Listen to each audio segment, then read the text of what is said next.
Hello everyone, welcome back to my channel Swati's crochet quiz.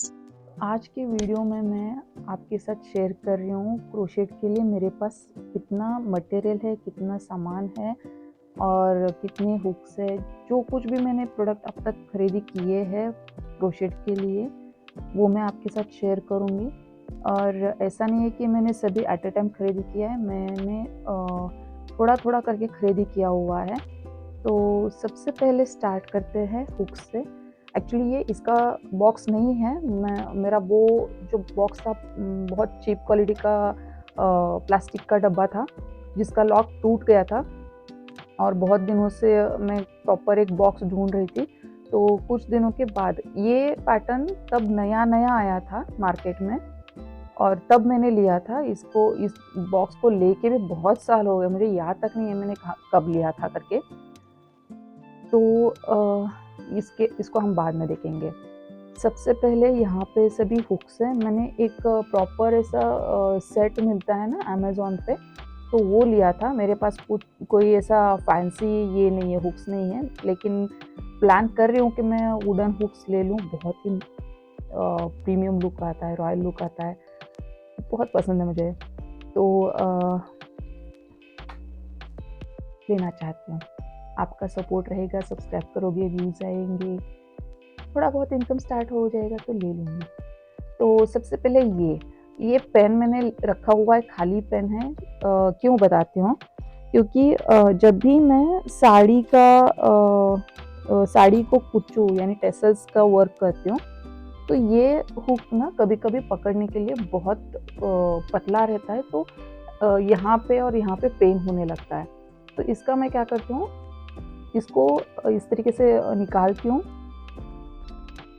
और इसमें डालती हूँ और यहाँ पे थोड़ा कॉटन या फिर पेपर कुछ भी ऐसा डाल लेती हूँ ताकि ये पीछे ना सरके। और उसके बाद यहाँ से इस तरीके से बंद करके लेती हूँ और बाद में मुझे ये क्रोशा करने के लिए इजी हो जाता है। तो इसके लिए मैंने इसे रखा हुआ है।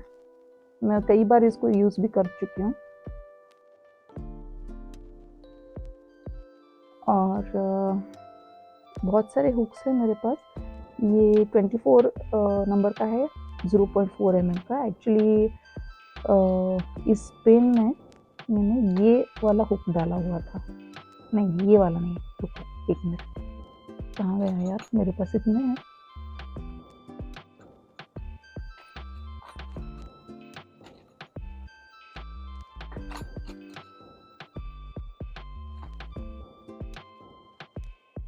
हाँ, ये वाला डाला हुआ था। तो ये यहाँ से प्रॉपर बाहर आ जाता है, आपको दिखाते हैं। ये देखिए इतना आराम से बाहर आ जाता है। तो इतने में हमें साड़ी का जो कुच्चू रहता है वो बनाने के लिए आसान हो जाता है। और इतना हमें पूरा इसमें कॉटन या कोई कपड़ा भर के लेना पड़ता है। तो इस तरीके से मैं मेरा वर्क आसान कर लेती हूँ और हैंडल बना लेती हूँ, जुगाड़ू हैंडल, जिससे हाथ पेन नहीं होते। वो भी एक बार मैं वैसे उस तरीके से बना के दिखाऊंगी आपको, तो एक बार आइडिया आ जाएगा देख लोगे तो मेरे पास कितने हुक्स है वो बताती हूँ। ये बहुत पुराना है।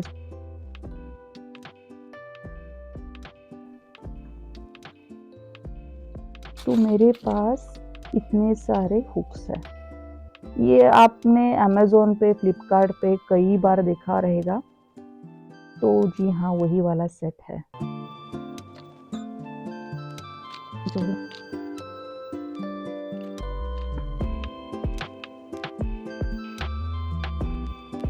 छोटे में ये ब्लू वाले हुक्स आते हैं।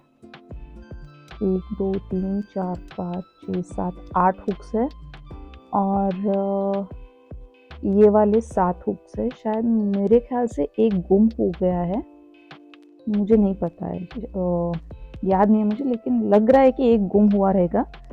नहीं हुआ है तो 7 है और ये वाले 8 है। बड़े में 7 है और छोटे में 8 है।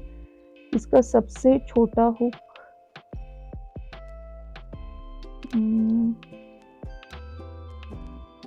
जी 0.6 mm का है और सबसे बड़ा 6 mm का है। तो ये वाले हुक्स मैंने सबसे पहले लिए थे और इसके साथ मुझे आया था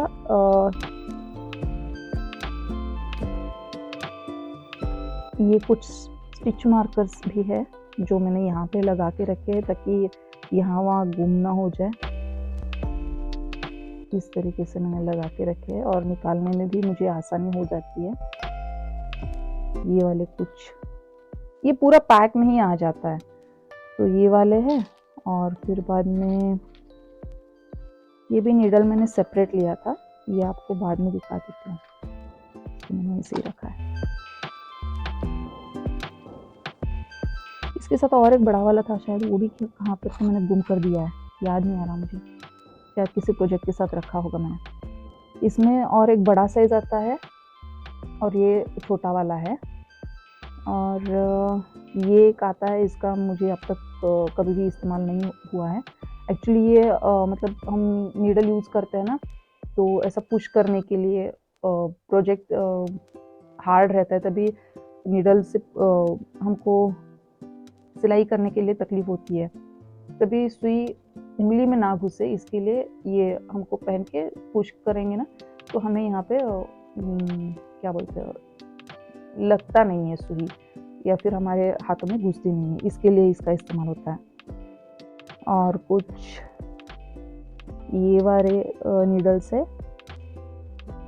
जब भी हम कोई प्रोजेक्ट बनाने वाले रहते हैं, बीच में का हमें गैप छोड़ना रहता है, तभी इसमें इसमें हम वो टाकों को डालकर स्किप करके कर सकते हैं। एक्चुअली इनका इस्तेमाल नाइटिंग में ज़्यादा आता है, क्रोशेट में उतना अब तक तो मुझे कभी भी इस्तेमाल नहीं हुआ है इसका, देखेंगे आगे आ जाएगा तो। और ये वाले नीडल्स, ये छोटे वाले 3 हैं, बड़े वाले 3 हैं। और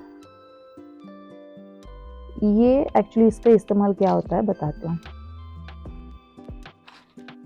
ये जो छोटे वाले हैं ना, जब भी हमारा वर्क हो जाता है तो हम लोग इस तरीके से डालकर रख देंगे ना, तो नीडल कहाँ पर भी घुसता नहीं है। कहीं कुछ लेने के लिए वगैरह जाते हैं तो प्रोजेक्ट में से एक पैक में रखे रहते हैं ना हम लोग, बैग में डालकर, तो सडनली हम लोग हाथ डालते हैं, तभी नीडल नाखूनों में या फिर हाथ को ऐसे चुभे ना, इसके लिए ये इसका नीडल का कैप है। तो इसका इस्तेमाल इस तरीके से होता है, ये छोटे वाले छोटे नीडल्स के लिए, बड़ा वाला बड़े नीडल्स के लिए है। और कुछ इस तरीके के भी मार्कर्स मेरे पास है, इसका इस्तेमाल मुझे बहुत हुआ है अब तक। स्टिच मार्कर्स का कम पड़ जाते हैं यार, कितने भी वो कम पड़ जाते हैं, तो इनको मैं अभी साइड पे रख देती हूँ। और अब इन्हें बताते हैं।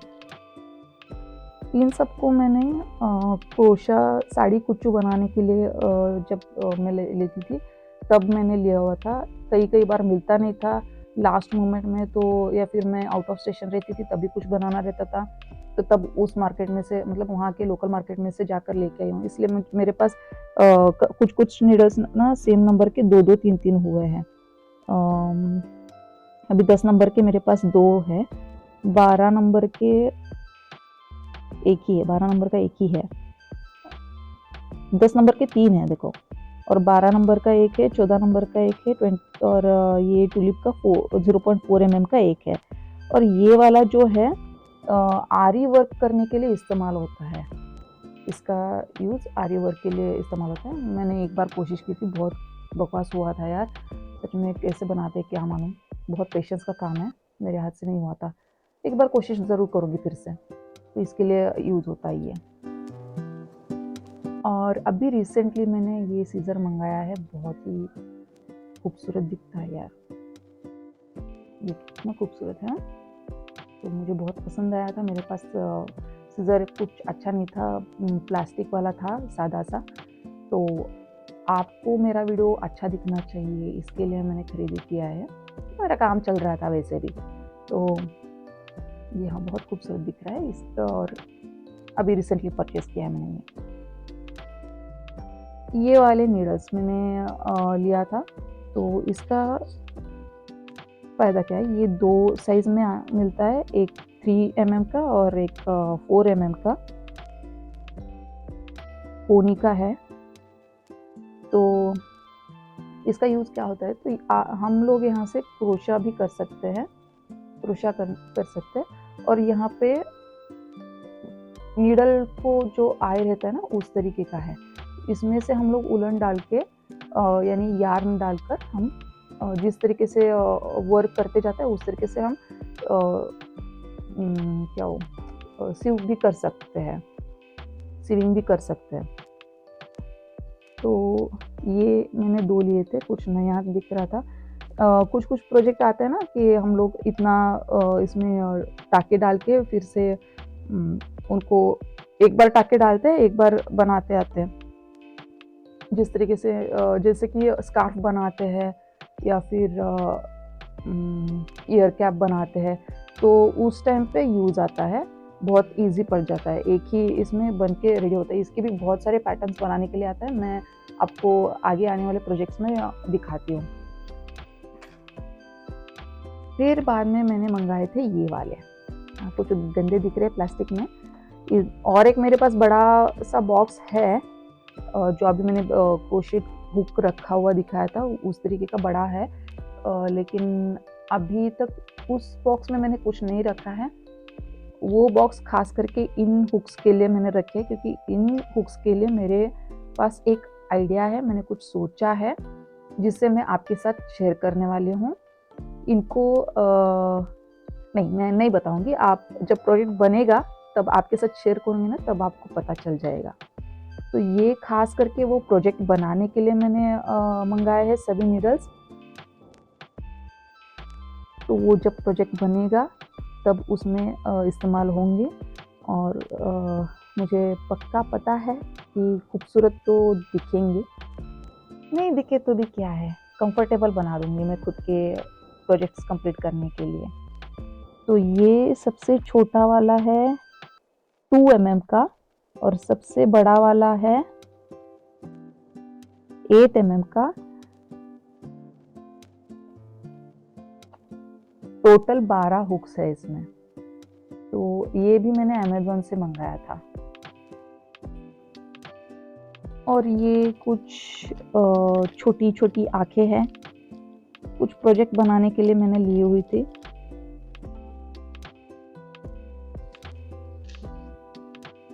और ये कुछ यार्न्स है मेरे पास, अभी और भी है, अभी फ़िलहाल सिर्फ यहाँ पे मैं इतना ही दिखा रही हूँ, और भी बहुत सारे कलर्स में है मेरे पास। तो इतना सभी है, कलर्स, बहुत सारे कलर्स के यार्न्स है। और यार्न्स को एक गोले में बनाना बहुत मुश्किल काम होता है गाइस, तो उसके लिए मैंने ये वाला वाइंडर लिया है, बहुत ही खूबसूरत है, अमेज़न से लिया है मैंने। इसका भी लिंक मैं आपको दे देती हूँ। और ये कुछ अभी इसको स्टार्ट करने से पहले ना, ये एक आता है छतरी टाइप, ठीक है। तो ये इस तरीके से ओपन होता है।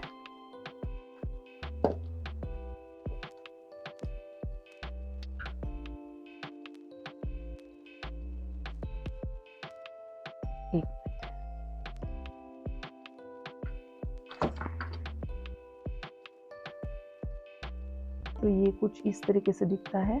आपको जितना चाहिए उतना आप लंबा बना करके ले सकते हो।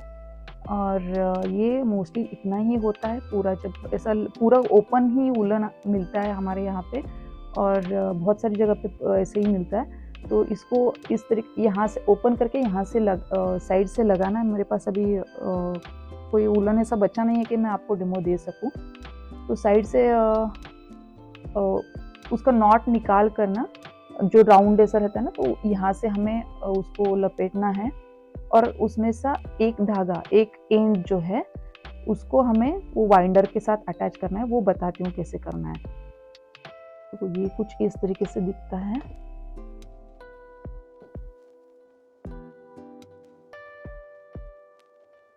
बाद में जैसे जैसे उलन लपेटता जाता है ना, तो ये इस तरीके से ऐसा घूमने लगता है, इस तरीके से। या फिर मतलब किस साइड का एंड का धागा आपने यार्न आपने लिया है ना, उस हिसाब से यहाँ पे या फिर यहाँ पे इजीली रोटेट होता है। तो ये हुआ। तो उसके बाद अब भी ये वाइंडर का काम बताते हैं। वाइंडर को यहाँ से हम थ्रेड लेते हैं और यहाँ से थ्रेड लेने के बाद इसको यहाँ पर एक कट है, उस यार्न के एंड को यहाँ पे हमें अटकाना है। यहाँ पर अटकाने के बाद हम ऐसे जिस तरीके से ऐसे हम रोटेट करेंगे ना, ये वाला है ना, ये वाला पकड़ के रोटेट करना है। तो जैसे जैसे रोटेट करेंगे ना वैसे वैसे ऐसा बॉल बनना शुरू हो जाएगा। तो इस तरीके से हमें इसका बॉल बन के रेडी हो जाता है। बहुत आसान होता है।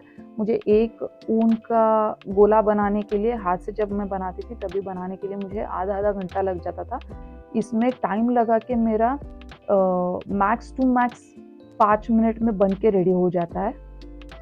अगर कुछ गांठें वगैरह रहे, अटका रहा या कुछ रहा तो, नहीं तो उससे भी जल्दी हो जाता है। तो मेरा काम बहुत आसान हो जाता है।